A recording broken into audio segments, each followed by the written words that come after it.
असतानाचा भगवंताचं स्तवन करा हे जीवाचं आद्य कर्तव्य आहे।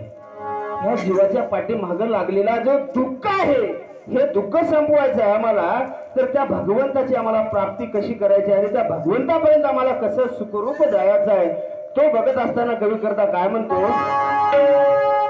जय जय सद्गुरु कृपा सिंधू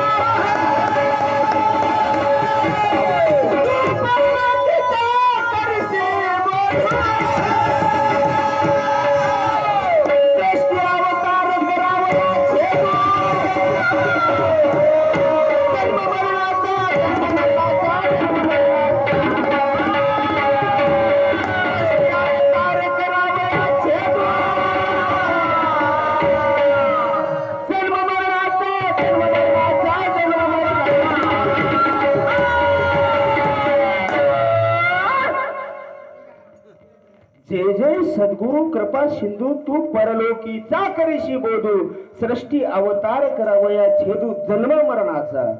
भगवंता तू कसा आहेस, कृपेचा सागर आहेस। तुझी कृपा ज्या जीवावर झालेली आहे त्या जीवाच्या पाठीमागे ना कुठलं दुःख आहे ना कुठली आशा आहे कुठली निराशा आहे।